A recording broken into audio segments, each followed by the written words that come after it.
Hello, this is Shaya Ostra once again, and welcome to our workshop in Soulfulness. This workshop is entitled Rising Above the Sadness. It's our final workshop in our series Introduction to Soulfulness. Until now, we have covered workshops in our thoughts and our anxieties and hurtful events in our lives.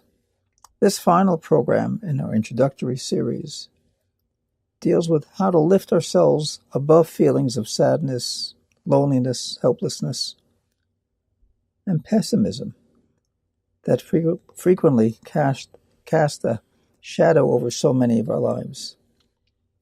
Because no one is really immune from this challenge. It's part of life. Yet in Torah life, we acknowledge the moments when we are feeling down, but always remember that a new dawn is very close. When I daven in the morning, and we say Mizmor Shir Chanukas Habayis, there are 5 words that always stick out, and they are Be'erev Yolan Bechi. In the morning, rather in the evening, I go to sleep with Bechi, with tears, V'la'boker Rina, and I wake up with joy, with song. Reminds me of a walk I once took. Locally, there's a boat basin where the boats are in a kind of little area where they're stored in the summer and spring months. And sometimes you pass by and the water isn't very high and you'll see the boats are stuck in the mud. And the first time I ever passed by, they were in the mud. I said to myself, who would ever put their boats in the mud? And when I came back the next day, I saw that the boats were bobbing merrily in the water. The tide had come in. And I remember the pasuk, Be'erev Yolan Bechi V'la'boker Rina. When I first saw the boats stuck in the mud, it seemed like they were never going to get out. They were there forever. And then the next time I passed by and they were bobbing merrily in the high tide, then I realized that the boats were never in the water, stuck in the mud forever. Our challenge that Hashem gives us in our lives is to remember V'la'boker Rina, that the tide will come in, the morning sun will rise and will bring song and happiness. It's never far away. This workshop in soulfulness will teach us that each of us has an ability to live from the center of ourselves and remember the Rina, remember the song, remember the high tide that'll come in. As they say, the high tide raises all the boats.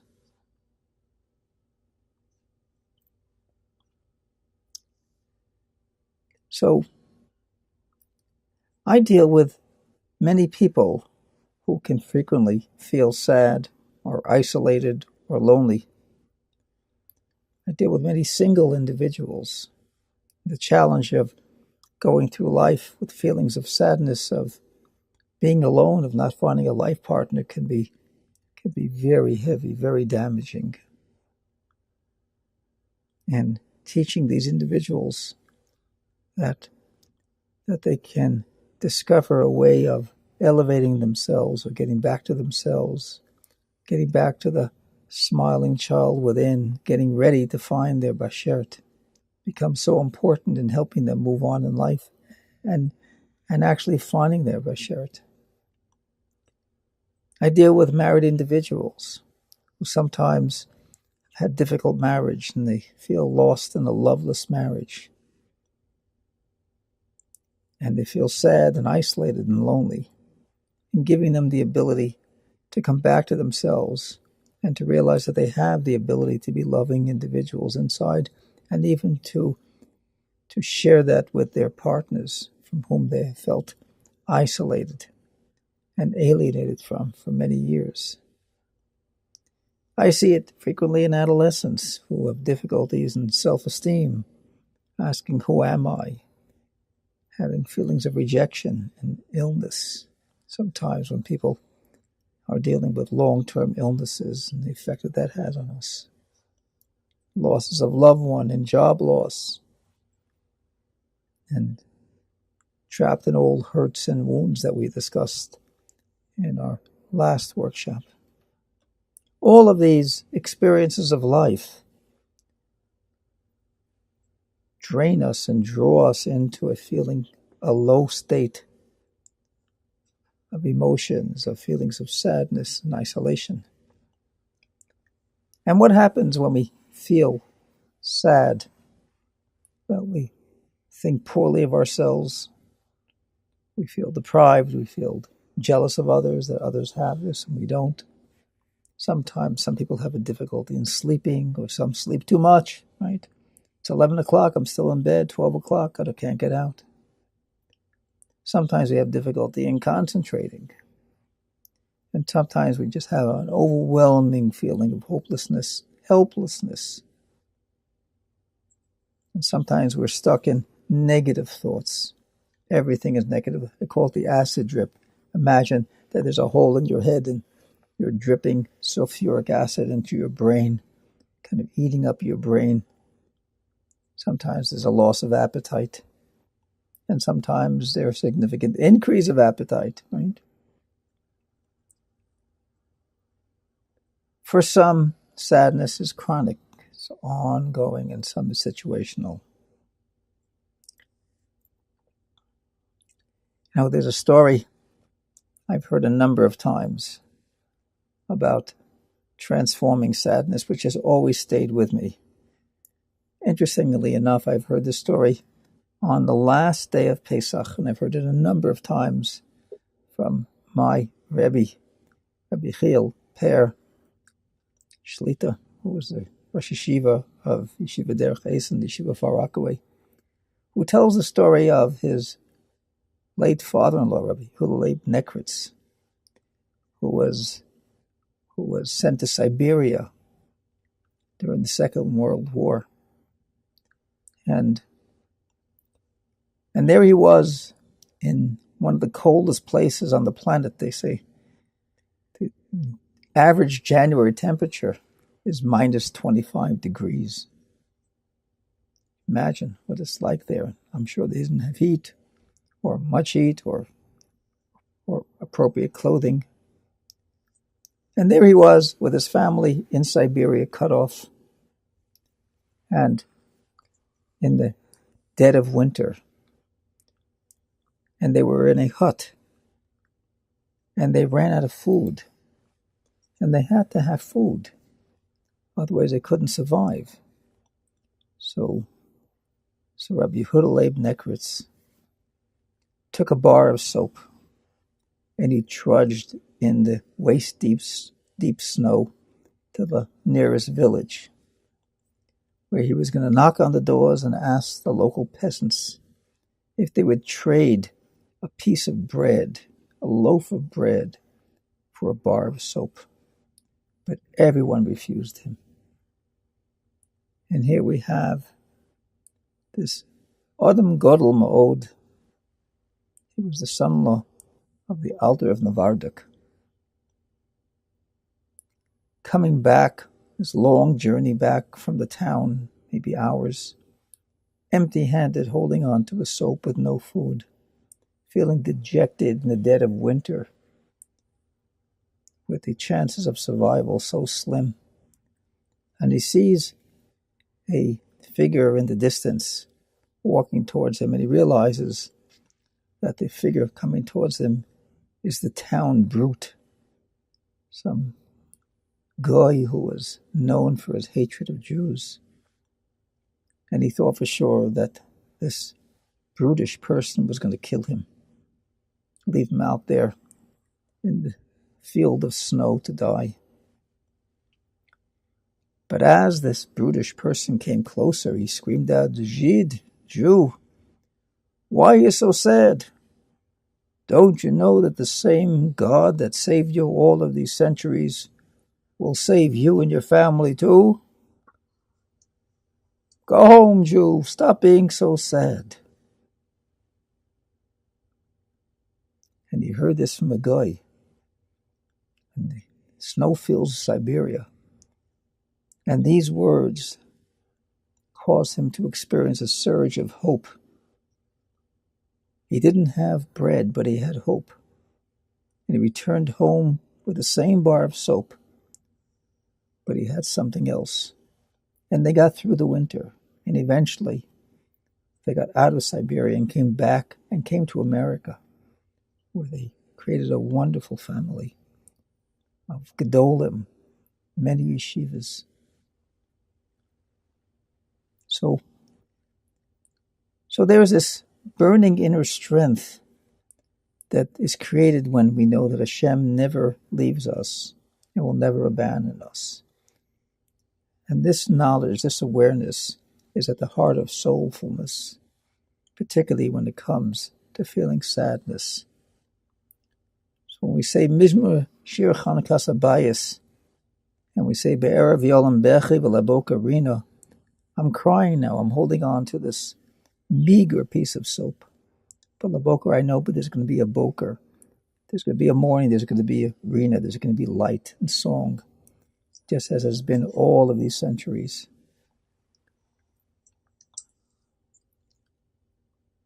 And if we look at the 5 dimensions, as we always do in each of these workshops, our thoughts and our feelings, physiology, behavior, and relationships.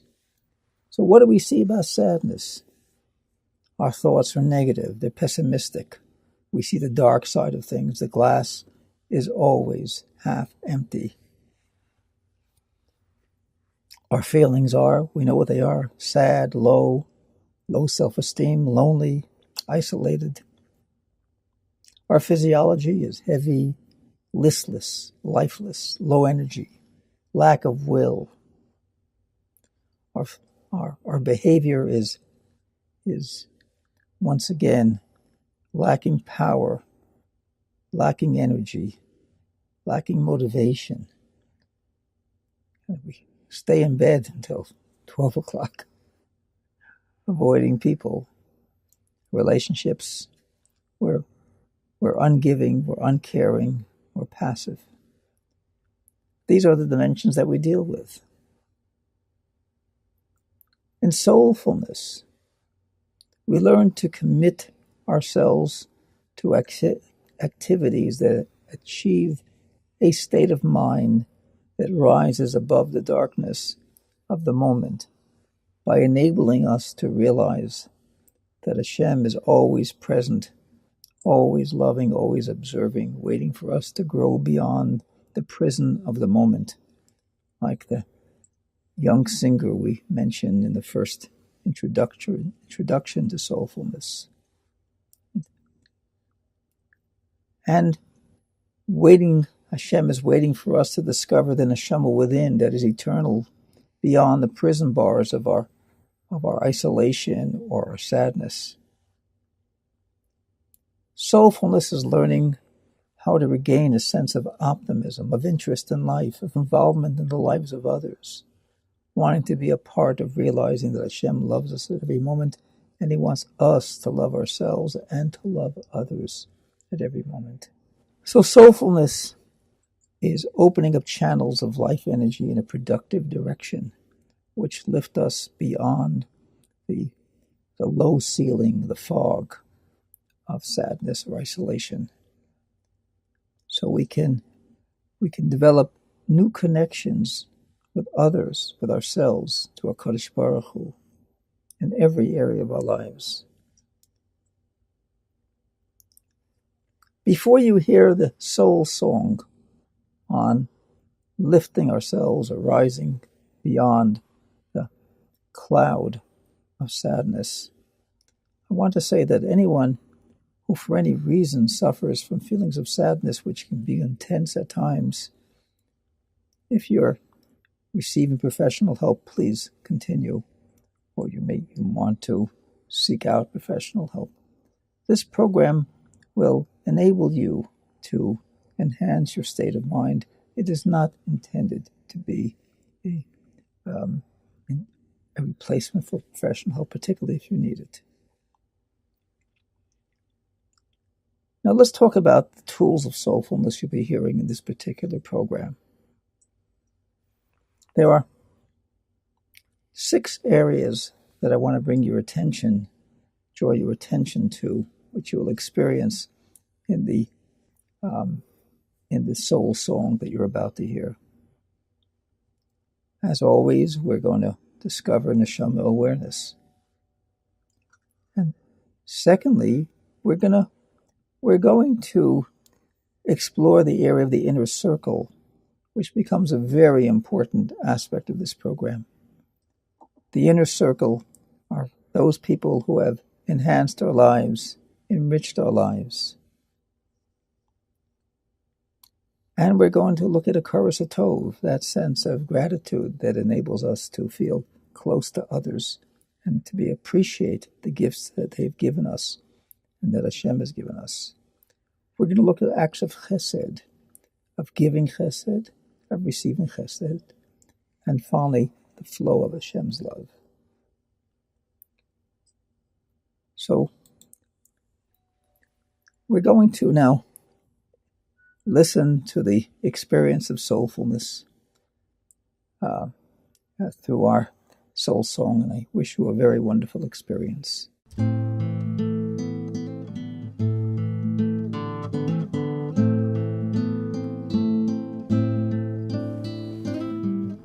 Welcome to Neshama Song, an experience in soulfulness. This Neshama Song is entitled Rising Above the Cloud of Sadness. There are times in our lives when we experience feelings of sadness, loneliness, and even despair. There are some individuals who may even feel this sadness over many years of their lives and live under the fog that never seems to lift. While others will experience this as a passing cloud, knowing very well that in time it will clear with the ebb and flow of life.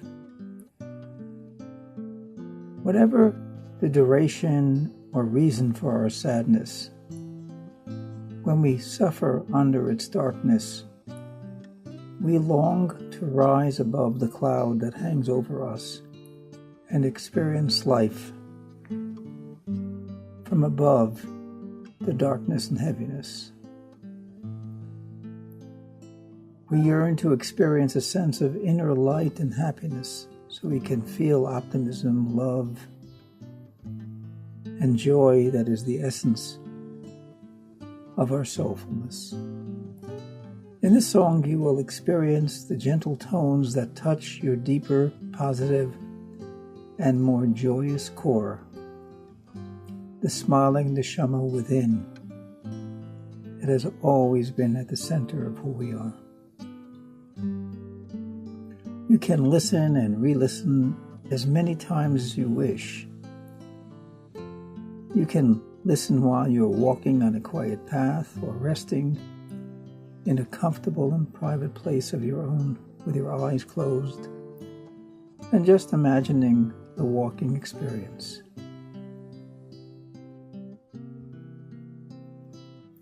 So let's begin. As you are walking with your eyes focused straight ahead or imagining your walk while comfortably relaxing with your eyes closed, permit yourself to imagine that you're walking on a lush green meadow stretching as far as your eyes can see. Perhaps you can see brightly colored birds hovering overhead, or smell the aroma of fresh summer grass beneath your feet. You may even be able to imagine the comforting warmth of a summer sun, bringing light and life into the world all around you. And as you continue to walk, imagine seeing a pond in the middle of the meadow. Its waters are calm, shimmering in the wonderful warmth of the sun. And sitting so peacefully on the waters is a white lily pad, motionless, resting on the calm waters, soaking up the loving rays of the bright summer sun. You bend down and touch the waters of the pond, and they're so warm and inviting. You decide to enter the pond and feel the warmth of the water touching your toes and your feet. Deeper into the water until the waters surround you. And you can feel safely enveloped in the warm, comforting waters, which are so calming and healing. And imagine yourself now floating to the surface of the waters, so your back is to the warmth of the waters and your face is toward the warming rays of the sun. And as you float, you can sense a warm and illuminating light emanating from your mind. At first, it's like the glow of a gentle flame that illuminates the darkness. The warm light now radiates downwards, down your face, behind your eyes and behind your nose, behind your jaws, into your neck, and down your arms and your elbows and your fingertips. And that warm light now moves downwards like sweet, aromatic honey down your chest, down your stomach, down your legs, and all the way down to your toes. That calming and soothing feeling until you sense it throughout your entire body and you realize that just as you are floating between the waters and the sun, your neshama is always floating within you, always filling you. You realize that the neshama within you illuminates and brings life to your being at every moment. As Hashem illuminates and brings life into the world, your neshama fills and nurtures you through the delicate flow of Hashem's love. You feel calmed in body and soul. You realize that you are never alone and have never been alone. And you are aware of your soulfulness and realize that every moment of your life you are living in the gentle flow of Hashem's love, soothing, quieting, and calming, like a mother soothes her beloved infant. This is how Hashem loves you gently and deeply. Imagine walking on the lush green meadow once again. And as you are walking, you're looking straight ahead at a world filled with light and life. With each step, you are aware that you were brought into this world as a smiling and loving neshama, as a wonderfully perfect human being. Imagine now looking beyond the heavens and saying, Hashem, you have given me legs and feet that will carry me throughout my life. Hands that can touch and feel and grasp and create. Hashem, you have given me a heart that will beat throughout every moment of my life. Eyes that see your wondrous world and ears to hear the beauty of the songs within me. And as you walk forward, you can take in a full breath and realize that with every breath, You are breathing in the air of Hashem's love for you.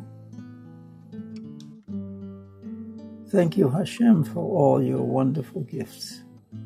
The more I understand and experience your embrace, the more I grow.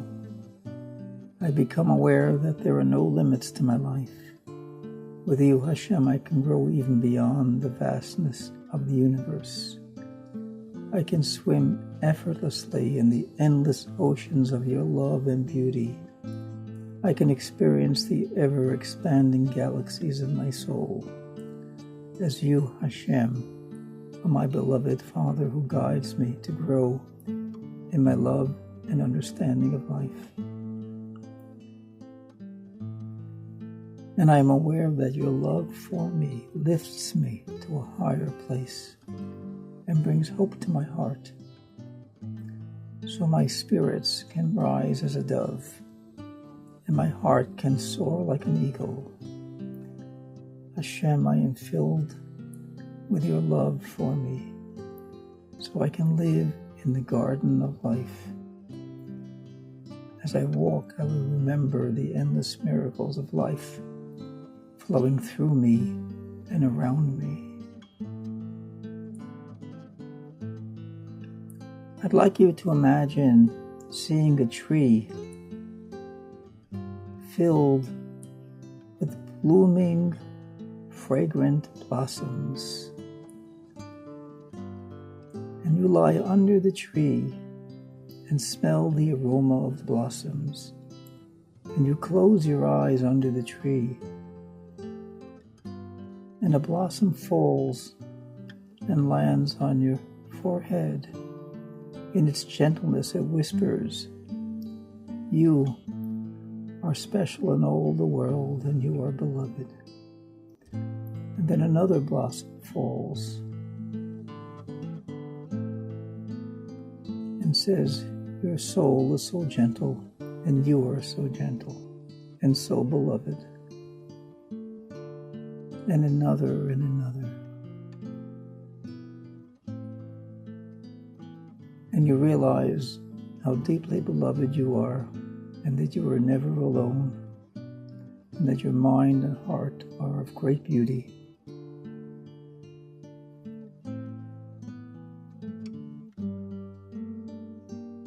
And I'd like you once again to return to the meadow. And as you're walking in the meadow, you can begin to see faces, many faces of your past. Permit faces to emerge, almost from a cloud, and to appear and float effortlessly by you. Faces of people that you remember from your past. Faces of people who cared about you, who loved you, who did chesed for you, who were aware of your feelings. Perhaps it's parents or grandparents, or teachers, or friends, or siblings. Permit the faces to emerge and to float past you. Don't try to hold on to them, let them float. And I'd like you to imagine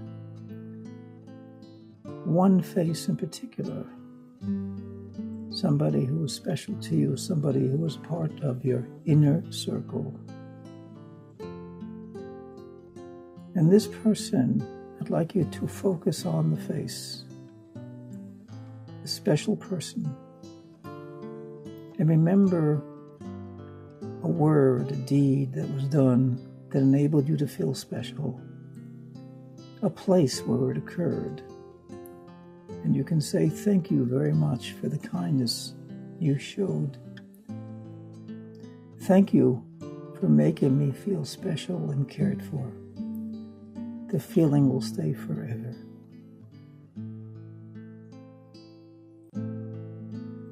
And I would like you to think of someone who you once helped, someone you did a chesed for. Imagine the face and the place and what you did. And imagine this person saying to you, thank you for all you've done for me. You are a very, very wonderful person. And I'd like you to say thank you, Hashem, for bringing this special person into my life. And thank you for enabling me to do chesed for others.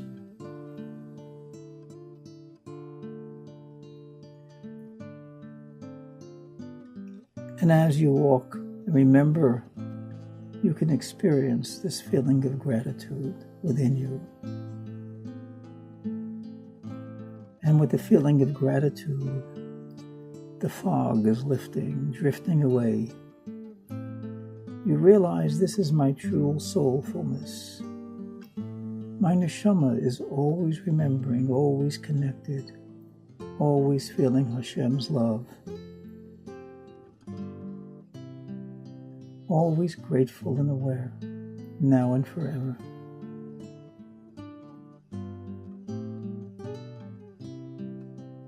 As I walk forward in the gentle flow of life, I now understand the journey of my soul never ends.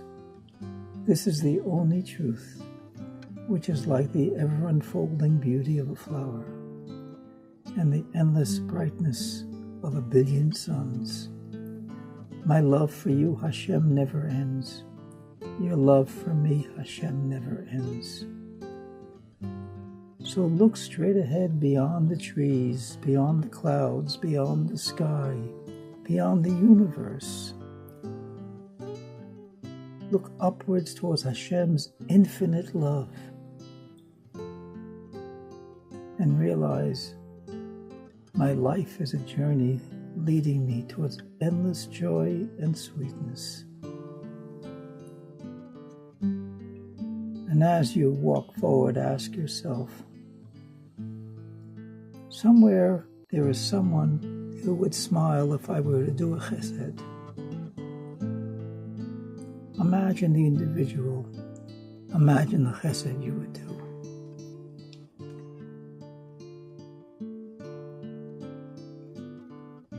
Thank you, Hashem, for the life you breathe into me at every moment.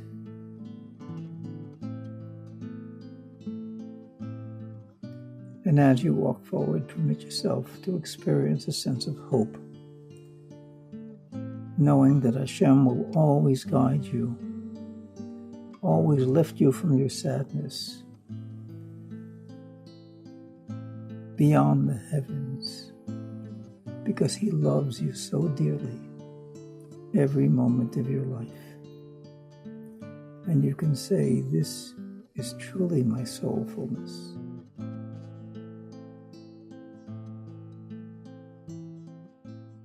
Now that you have heard the Neshama song for lifting ourselves above the sadness, I'd like to suggest a number of soulfulness activities you can do it every day. Firstly, I'd like to suggest that you listen to your Neshama song experience every day for at least a week or more frequently or for a longer period of time.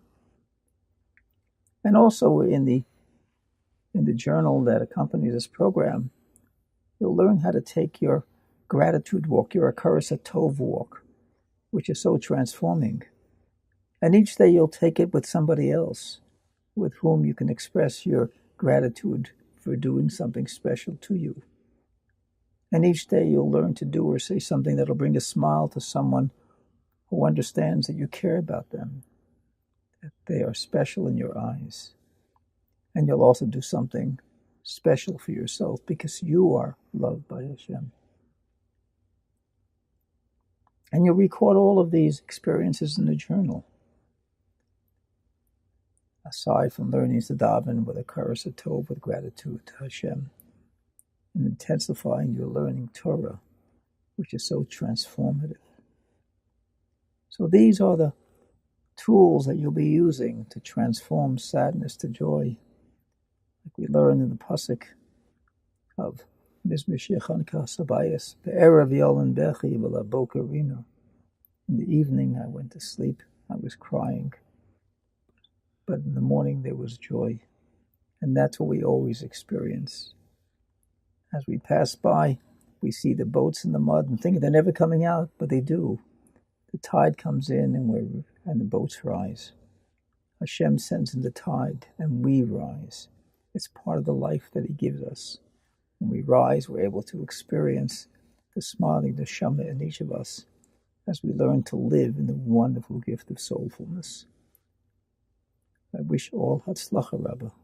Kol Tov.